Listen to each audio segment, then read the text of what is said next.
요한복음 이 13장 31절과 이 32절을 보게 되면 지금 인자가 영광을 받았고 하나님도 인자로 말미암아 영광을 받으셨다라고 말씀합니다. 이 사람의 눈으로 보면은 이 배신이 시작되어지는 시점입니다. 그리고 그로 인해서 곧 예수님이 이 십자가의 고난이 예수님 앞으로 다가오게 되어지는, 그러니까 죽음의 그림자가 예수님 앞에 찾아오게 되어지는 그 순간이 바로 이 시점부터 시작되어지게 되죠. 그런데 예수님은 바로 그때 자신이 영광을 받으셨다라고 말씀하십니다. 그 이유가 무엇인가? 바로 예수님께서 이 영광은, 예수님 말씀하시는 이 영광은 세상이 말하는 영광과 다르기 때문에 그렇습니다. 세상은 높아지고 인정받는 것을 영광이라고 이야기합니다. 하지만 예수님께서는 말씀하시는 이 영광은 아버지의, 그러니까 성부 하나님의 이 뜻에 끝까지 순종하는 데 있다는 사실입니다. 이 십자가는, 예수님께서 지신 이 십자가는 사람의 눈에는 이 수치와 실패처럼 보였습니다. 하지만은 실제로는 이 하나님의 사랑과 구원이 가장 분명하게 드러나는 자리입니다. 예수님은 이 십자가를 통해서 죄인을 살리시고 또한 하나님의 뜻을 온전히 이루십니다. 그래서 예수님께서는 하나님도 인자로 말미암아 영광을 받으셨다라고 이 31절에 말씀하고 계셨던 것이죠. 그래서 계속해서 32절을 보게 되면 하나님도 자기로 말미암아 그에게 영광을 주시리니 곧 주시겠다라고 말씀하시죠. 이 말씀은 십자가가 끝이 아니라는 사실입니다. 예수님께서 십자가만을 지시고 죽으시고 거기에서 끝나버렸다면은 예수님의 이 십자가의 구속의 사건은 실패의 결과로 돌아갔을 것입니다. 하지만 우리가 잘 아는 것처럼 이 십자가 뒤에는 부활이 있고 또 낮아지심 뒤에는 바로 높아지심이 있었습니다. 예수님은 하나님의 뜻에 순종하는 이 길이야말로 참된 영광의 길임을 몸소 보여주셨다는 것입니다.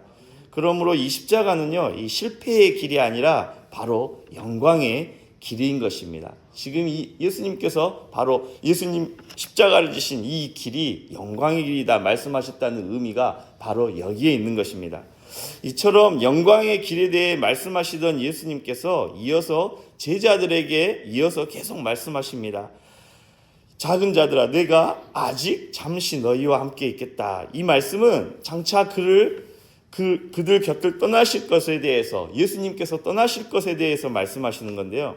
이 제자들의 입장에서는 이 말씀을 들었을 때에 매우 불안하게 느껴졌습니다. 왜냐하면 지금까지 이 주님을 따라 여기까지 왔는데, 온갖 고생을 하면서 여기까지 왔는데, 이제 곧 주님이 그들 곁을 떠나신다고 말씀하셨을 때 이 이야기를 들었던 제자들의 마음이 매우 불안하게 느껴졌다는 것이죠. 바로 그 상황 가운데에 이어서 예수님은 제자들에게 아주 중요한 말씀을 하십니다. 오늘 본문 말씀의 이 핵심이라고도 할 수 있겠는데요.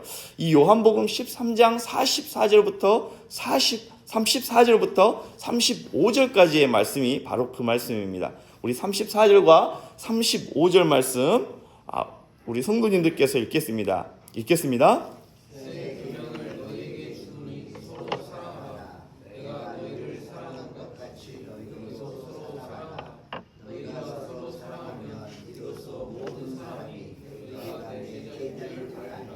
아멘.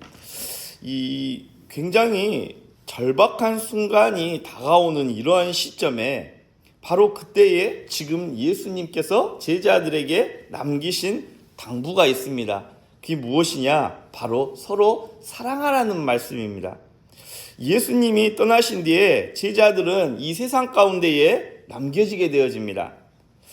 그 가운데에서 이후에 그들은 분명히 세상 가운데에서 믿음 때문에 예수님을 믿는다는 이 이유 하나만으로 핍박도 받을 것이고, 그 핍박으로 말미암아 그 가운데에 믿음이 흔들릴 일들도 분명히 발생할 것입니다. 이 사실에 대해서 예수님께서 누구보다도 잘 알고 계셨습니다. 그때에 이 공동체, 그러니까 믿음의 공동체를 붙드는 힘은 단순한 열심이나 지식을 통하여서 얻어질 수 있는 것이 아니었습니다. 예수님은 이 공동체를 지켜내는 가장 본질적인 힘이 무엇인가에 대해서 말씀을 해주셨던 것입니다. 그것은 바로 서로 사랑하라는 이 말씀이었던 거예요. 그런데 예수님께서는 단지 이 사랑하라 이런 명령만을 하시지 않습니다. 먼저 앞에 붙는 내용이 있는데 그것은 내가 너희를 사랑하는 것 같이 사랑하라 라고 말씀하십니다. 이 말씀이 중요하죠. 사람이 말하는 사랑은 대부분 이 자기 기준에 의해서 이루어지는 사랑입니다. 내게 잘해주는 사람은 사랑하기 쉽습니다. 하지만 내 마음에 맞는 사람을 품는 것도 비교적 어렵지 않습니다. 나에게 유익이 되는 사람과 가까이 지내는 것 역시 자연스러운 일입니다. 그러나 우리가 사랑할 수 없는 사람, 부족함이 자꾸 보이는 사람까지 사랑하는 일은 우리 공동체 안에서 또 교회를 섬김에 있어서 쉽지는 않습니다. 그런데 예수님께서는 지금 내가 너희를 사랑하는 것 같이 모든 주님 안에서 있는 모든 형제자매를 서로 사랑하라고 말씀하고 계시는 것입니다. 그렇다면 예수님은 제자들을 어떻게 사랑하셨습니까? 내가 너희를 사랑한 것 같이 사랑하고 말씀하시는데 예수님은 도대체 제자들을 어떤 사랑으로 사랑하셨습니까? 예수님께서는요, 이 제자들의 연약함을 모두 알고 계셨습니다. 조금 뒤면 그들이 모두 흩어질 것도 알고 계셨습니다. 그럼에도 불구하고 예수님께서는 그들을 버리시지 않으십니다. 그들의 부족함을 아시면서도 그들을 사랑하셨고 그들의 믿음이 넘어질 것을 아시면서도 품으셨고 또 그들을 끝까지 사랑하셨습니다. 예수님은 이 35절에서 서로 사랑하는 것이 제자의 표지이다 라고 말씀하십니다. 우리는 제자됨을 다른 것으로 증명하려고 할 때가 많습니다. 얼마만큼 오래 신앙생활을 하였는가, 얼마만큼 성경적 지식이 많이 있는가, 얼마만큼 열심히 봉사했는가, 이 부분에 대해서 제자의 표지로 삼으려고 할 때가 많이 있습니다. 물론 이것들도 귀합니다. 그러나 예수님은 그것보다 더 근본적인 제자로서의 표지를 말씀하십니다. 너희가 서로 사랑하면 사람들이 너희가 내 제자인 줄 알리라 라고 오늘 본문에서 말씀합니다. 그러므로 이 예수님께서 우리를 사랑하시는 것처럼 우리 교회 공동체도 이 예수님의 마음으로 서로 사랑하며 섬길 수 있어야 한다는 사실입니다. 그때 비로소 우리가 주님의 제자요 자녀라는 사실이 세상 가운데 드러나기 때문에 그렇습니다. 이 말씀을 듣고 있던 이 베드로가 예수님을 향하여서 묻습니다. 주여 어디로 가시나이까? 이 예수님은 베드로에게 내가 가는 곳에 네가 지금은 따라올 수 없으나 후에는 따라오리라 라고 말씀합니다. 왜냐하면 그 길은 예수님이 먼저 가셔야 할 십자가의 길이기 때문에 베드로를 향하여서 예수님이 가시는 그 길을 따라갈 수 없다. 지금 이렇게 대답하셨던 것이죠. 그러자 이번에는 베드로가 이야기합니다. 주여 내가 지금은 어찌하여 따라갈 수 없습니까? 주를 위하여 내 목숨을 버리겠나이다. 베드로는 예수님을 향하여서 자신의 이 충성을 확신하면서 호언장담합니다. 그러나 예수님은 이렇게 이야기하는 베드로를 향하여서 네가 다 굴기 전에 3번 나를 부인할 것이다 라고 말씀하십니다. 우리가 잘 아는 것처럼 예수님께서 십자가에 달리실 때에 베드로는 결국 예수님의 말씀대로 3번 예수님을 부인하게 되어집니다. 이 사실은요, 우리에게 매우 중요한 영적 깨달음을 줍니다. 사람은 자기 확신만으로 끝까지 주님을 따를 수 없다는 사실입니다. 우리는 생각보다 훨씬 연약하고요, 세상 앞에서 믿음이 쉽게 흔들리는 존재들입니다. 그러므로 우리에게 더욱 필요한 것은 주님을 향한 이 큰 소리가 아니라 주님을 향한 신실한 사랑입니다. 그리고 그 사랑을 받은 사람들이 서로 사랑하며 붙들어주는 공동체가 바로 교회라는 사실이죠.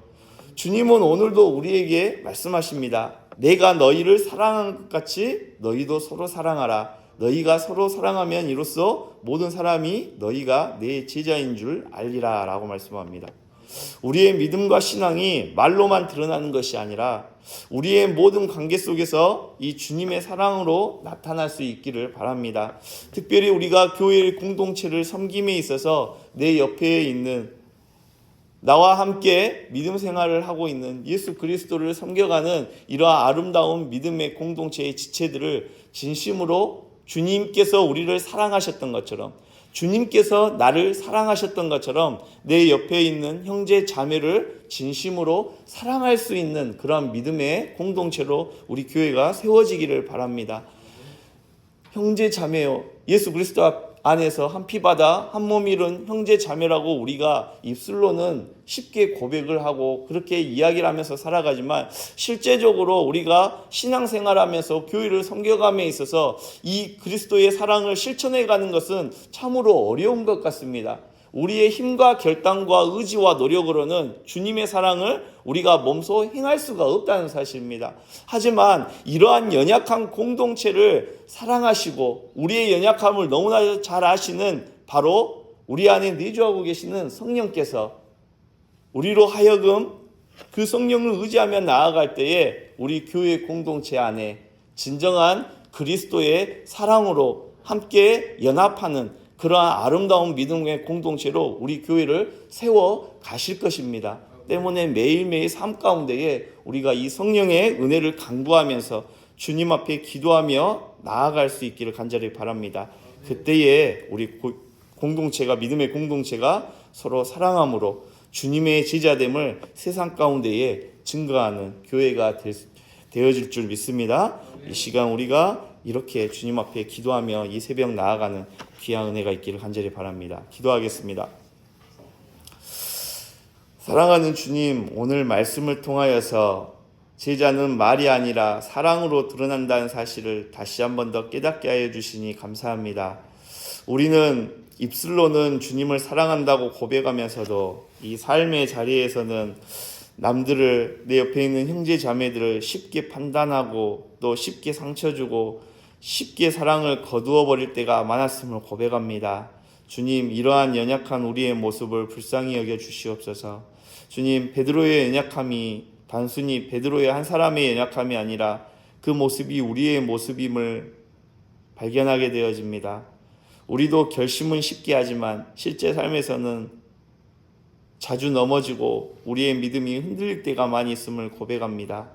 그러나 그런 우리를 아시면서도 끝까지 사랑하시는 주님의 은혜를 감사합니다. 하나님, 우리 안에 예수님의 사랑을 충만하게 부어주시옵소서. 가정 안에서, 또한 교회 안에서, 또한 관계 가운데에서 하나님, 우리가 서로 사랑할 수 있는, 예수님의 사랑으로 사랑할 수 있는 자들이 되어질 수 있도록 인도하여 주시옵소서.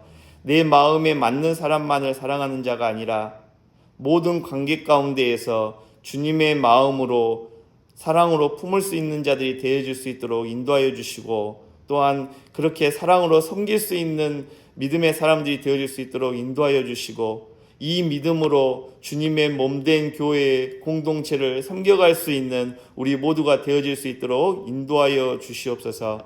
우리의 신앙이 말에만 머물지 않게 하시고 삶으로 드러나게 하시며 또한 사랑으로 증명되어지는 제자로서의 삶을 살아갈 수 있도록 은혜 베풀어 주시옵소서. 예수 그리스도의 이름으로 기도합니다. 아멘.